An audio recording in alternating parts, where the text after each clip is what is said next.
Heaven Official's Blessing. Chapter 92. Audio source: WuXiaWorldAudiobook.com. Temple of 1,000 lights endlessly illuminating the lingering night. 3,000 lanterns. All was silent when suddenly, there was a tidal wave-like uproar.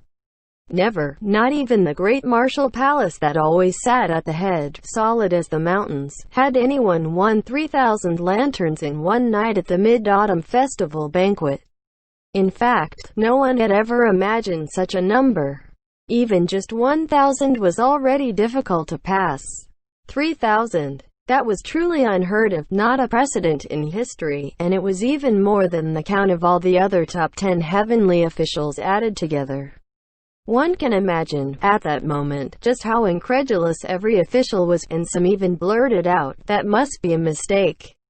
It must have been counted wrong." Yet, never mind thinking that that announcer official had been counting for the Mid-Autumn Festival's Battle of the Lanterns for years could just happen to be wrong this one time. Just by looking at that massive band of flowing lights. Even if they were to backtrack a million steps, that number count couldn't be wrong, and even if it was wrong, the miscount could only be less, not more. Thus, another heavenly official said, "Could it be that those lanterns aren't real blessings lanterns? Maybe they're just ordinary lanterns." That basically meant, "It's fraud," and there were a few who agreed. However, Shi Qingshan spoke up. "How can they be ordinary lanterns?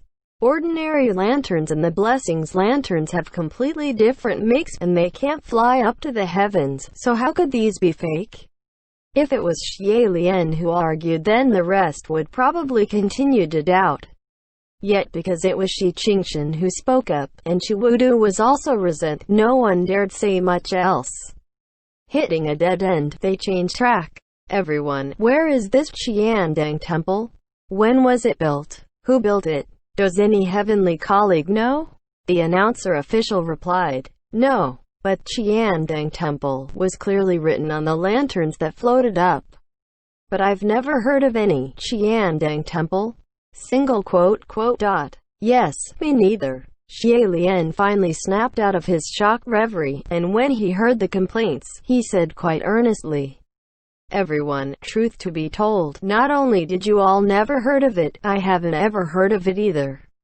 There was no way this came about naturally." All of the officials lost their minds, destroyed by this unexpected thunder, incredulous and disbelieving, their tongues spitting with talk. Xie Lian really wanted to tell them, "It's only a game, why is everyone taking it so seriously?" However, first, very few took this game as a game, and second, he ranked first place in this game, so if he said anything he'd be asking for it. The other heavenly officials couldn't say it either because they didn't place first, so if they said anything it'd be downplaying their not getting number one, making it sound exceedingly awkward. Just then, Paimon chuckled.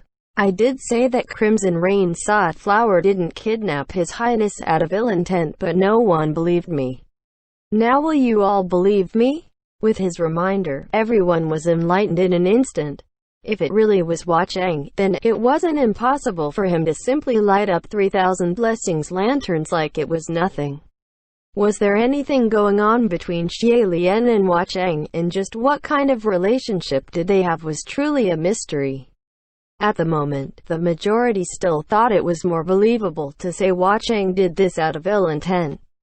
There was no reason why Hua Cheng, who had always been unfriendly towards the heavens, would suddenly change his attitude in the face of Xie Lian. Yet, based on Hua Cheng's inconceivable lawlessness, he could very well become nice towards someone out of the blue without reason. After this Mid-Autumn Festival banquet, it'd be hard-pressed to say Hua Cheng had ill intent. After all, it was 3,000 blessings lanterns. Even for the Water Master who controlled wealth, this wasn't something he could do just because he wanted to. Amidst all the chaos, suddenly, the sound of steady clapping came from the head of the feast. The officials looked to the sound and saw Junwu clapping slowly as he smiled to Xie Lian. "Congratulations, Xianle." Xie Lian knew Junwu intended to help take the heat off of him and was grateful, bowing his head. Junwu sighed in awe. You always manage to create miracles." Seeing that exchange, the feast quieted down. After some hesitation, all finally took Junwoo's lead and applauded, sending their congratulations. With this, no matter how shocked, all the heavenly gods had to admit that His Highness the Crown Prince had always produced phenomena.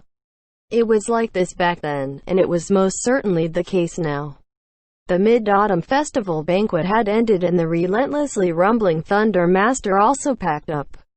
The one who cheered the hardest throughout it all was of course Shi Qingshan. No matter whose ranking rolled out, she would be the first to applaud. Except Pei Ming's.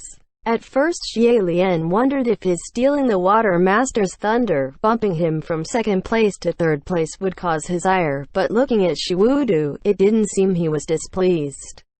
Pei Ming and Ling Wen both congratulated him, and afterwards the three started planning to whose little mountain hot springs they would go for a massage. Hearing them, Shi Qingshan asked, "Shay, you're all going out to play again?" Shi Wudu folded his fan and answered, "N." Ling Wen crossed his arms and chuckled. "Lord Wind Master, want to come and play too?" "No, I've already got plans with people," Shi Qingshan said. Shi Wudu frowned. "I hope it's not with anyone unsavory." "Is there anyone more unsavory than General Pei?" Ling Wen quipped. "Noble Jie, shut up now," Pei Ming warned. Xie Lian waited until after the two brothers spoke a few words to each other, then prepared to leave the banquet with Shi Qingshan. On the way out they bumped into Mu Qing, and who knows if he was watching Xie Lian, but he didn't look so pleased anymore. Feng Xin, however, was the exact opposite. When he rose to his feet to leave the feast, he called to Xie Lian. "Congratulations." Xie Lian nodded to him too. "Thanks." Lang Ying was settled in the palace of the Wind Master at the Heavenly Court. That child looked to be clean and tidy, but still rather shy. When Xie Lian picked him up and descended, he didn't talk much on the road. Xie Lian first went into town to buy some fresh fruits for him to eat and didn't go immediately straight back to Puqi village. He first went into a piece of nearby woods. Sure enough, that piece of woods was quite lively. A bare-chested young man was yelling and cussing, hung upside down by a white silk band. Profanities and vulgarities spilled from his mouth, and a little child squatted under him, slapping away mosquitoes. Xie Lian made Lang Ying stand outside, and he himself strolled over leisurely. When that young man saw him, he raged. "Xie Lian, you piece of shit, fucking let me down this instant. I'm gonna die, I'm gonna die, I'm gonna die." Xie Lian, however, said warmly, "It must be years since you last got bitten by mosquitoes. Is it so bad to give you a taste of being alive again?" That young man was indeed Qi Rong. Xie Lian had expected him to be troublesome, that for sure he'd instigate Jiuzi to help him cut Rui, so Xie Lian had already instructed Rui that should Qi Rong try to escape, drag him to the woods and take care of him. Qi Rong was using the flesh of another against the Xie Lian, and Xie Lian couldn't beat him to a pulp, but he could still make him suffer some little pain of the flesh. Xie Lian had chopped lumber and scavenged before in this area and suffered getting bitten all over by mosquitoes. Currently, it seemed, Qi Rong was also bitten all over, looking more miserable than dying, and cussed loudly. "Where's your Snow-White Lotus heart? Why can't you pretend to be a sickeningly sweet good person now?" Jiuzi hugged Xie Lian's leg and wailed, "Big brother, please let my dad down. He's been hanging for so long." Xie Lian ruffled his hair and immediately, Qi Rong yelped as he fell to the ground in a heap. To return to Puqi village, they must traverse through that maple woods. Xie Lian gripped in his hand a bare-chested, cussing young man, and behind him followed two little kids, one crying and sobbing, the other sullen and quiet. What a freakish group, Xie Lian thought. As they hiked up the hills, he cautioned to the two little ones behind him. "Watch your steps. It's easy to trip here." That was the truth. Sometimes when Xie Lian was late in returning from town after collecting scraps and walked this path at night, maybe it was because of his luck, but he'd always trip or fall. Hearing this, Qi immediately cried, "Dear God, please make this person fall to his death right here, right now." Xie Lian found that hilarious. "You're a demon, what are you doing begging the heavens?" Just then, he suddenly felt like there was a warm glow faintly emerging from the far distance, and the dark, obscure path on the ground seemed to be illuminated, the road brightening. When he looked up, sure enough it wasn't just his imagination. There really was light in the horizon. It was light from those 3,000 blessings lanterns of everlasting light. The floating lanterns flowed in the night sky, imposing and invigorating. Even the shine of the stars and the moon were overcome. Xie Lian watched, dazed, and after a moment, he sighed a whisper. "Thank you." Qi didn't know what that was about and snickered. "Why the fucking thanks? Other people are just playing around, they're not lit for you. Stop thinking so highly of yourself." Xie Lian grinned but didn't say anything and didn't rebuke either. He only said, "To have beauty exist in this world is already in itself something to be grateful for." There's beauty in his heart and he wasn't afraid of any killjoys. Borrowing the light of those lanterns in the distance, he continued forward. End chapter.